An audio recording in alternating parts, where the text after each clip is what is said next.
What's going on, guys? Welcome into Clutch People TV. I hope you guys are doing well, and today I'm going to be talking about Kevin Porter Jr., of course, the USC product, the former five-star recruit coming out of high school. I absolutely love his game, just his killer mindset, high-level athleticism, and he's definitely a very good isolation basketball player. And he's someone recently that's had a lot of news going on with him. Of course, there is the rumors, or most likely it is going to be happening, of him being traded or at least waived if they cannot find a trade partner. And this is someone I definitely want to go after. It might be official by the time this video is up that he was waived or traded. But if he is waived, I don't mind going after this guy, and I don't mind trading for him, because what are you going to give up a lot for? Because he's gone in trouble off the court recently, and he also just had this incident that just went down, and there's a small sample size in his NBA career of only his rookie year. But this is someone I really liked coming out of USC, big-time athlete, a guy that gives it his all on the defense side of the basketball, an improved jump shot and isolation type of player. Yes, you could say, what's the fit of RJ Barrett and a ball-dominant player of Julius Randle, Even though Julius Randle, you could say he's ball-dominant, but he's a smarter basketball player. He's keeping his head up now, and he's learning to play off the ball, which you love to see. Same thing with RJ Barrett. You never want to be put in this position oh, we can't go after this player because RJ and Julius Randle are so ball dominant. When you enter a draft, when you enter a free agency, you got to go after best talent available, especially if there's no surefire superstar on your team. You don't worry about what's the fit with RJ, what's the fit with Julius Randle if you're uncertain of their future, Kevin Porter Jr., I'm not saying he's going to be the superstar, but I think he would be a very nice piece to have a part, a young nucleus. Of course, if he goes on to be waived, it's low risk, high reward type of situation, but he got in trouble off the court, of course, having this weapon. He got arrested. I believe that's the reason why he was not playing games originally. Then this trade went down, of course. James Harden heading to Brooklyn, and guys a part of a big time deal. Torrin Prince ended up going to Cleveland. Same thing with Jared Allen. And I'm sure they should have told Kevin Porter Jr. If they did, okay, I don't know why Kevin Porter Jr. got so mad. I get it. You get frustrated in general if your locker gets replaced. That whole situation that went down, and he threw food at Torrin Prince, and it was just an awful situation.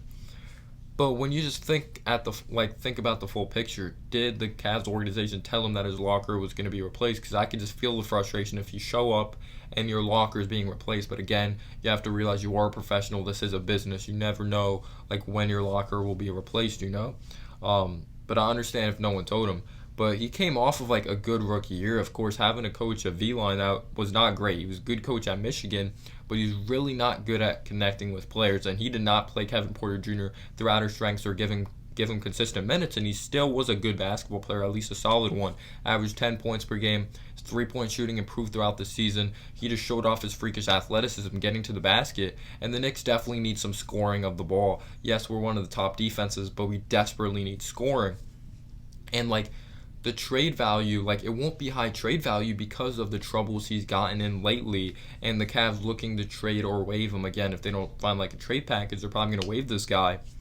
But if you give up a Dennis Smith Jr. or Frank Ntilikina and throw in maybe a second round pick or whatever it is, because how hard are they really on Kevin Porter Jr. right now? They might just want to deal him because he may not have a good connection with the players right now after what he just did. You're not going to keep him around in that locker room with Torrin Prince. No, sir, that does not roll by me at all. I want my players to have a good connection. But Tom Thibodeau, thinking about Tom Thibodeau as a coach, he's no nonsense. He holds guys accountable. And if there's a perfect situation, I actually think it would be Kevin Porter Jr. heading over to the New York Knicks. He would have to earn his minutes and all that. And like I said, Tom Thibodeau's a no-nonsense guy. Porter Jr. I would take if he gets his head on right, or if the organization has confidence. They're going to reach out to this kid and you have talent, but you got to be locked in on your craft. You can't be getting in trouble off the court. And if someone's going to get him right mentally, I really think that's Tom Thibodeau. And I'm not going to diagnose this guy with suicidal thoughts or anything like that, because I'll never forget there was speculation if he was thinking that way. Well, first off, it's just messed up to do. You don't diagnose anyone with something if you don't know what's going on in their life. Because at one point he deleted his Instagram after a really dark post and all that. But yeah, Kevin Porter Jr., absolute beast of a player, but can he keep his head on straight? Because I think people fail to realize, yes, these players get in trouble, but they are humans at the end of the day. Everyone is human, and people make mistakes, and he's still young. He has just so much potential. He's a good isolation scorer. He's a very good slasher of getting to the basket, and he has some potential from downtown, and he has a freaking sick handle, and we desperately need scoring, but he can play both ends of the floor. Like, effort is something you're like he's always gonna show effort. Like, you don't have to worry about that with him. But let me know down below your thoughts. I want to think about fit because I think we should definitely enter the next draft of, unless like RJ's a clear cut, he ends the season on such a strong note, looking like a future star. You don't worry about fit. You take the best player available, because then if RJ just like falls off, and be like, okay, we drafted this guy to fit with him because we were worrying about like, because RJ's so ball dominant. You can't worry about that whatsoever, like I mentioned earlier in the video. But yeah, would you go after Kevin Porter Jr. or no? Do you think like his personal, like what he's been in trouble with off the court really scares you? I think he's a talented player. Most likely he will be traded or waived at some point in this season. Let me know down below your thoughts and analysis. And as always, guys, have a humble day or night. Peace out, y'all.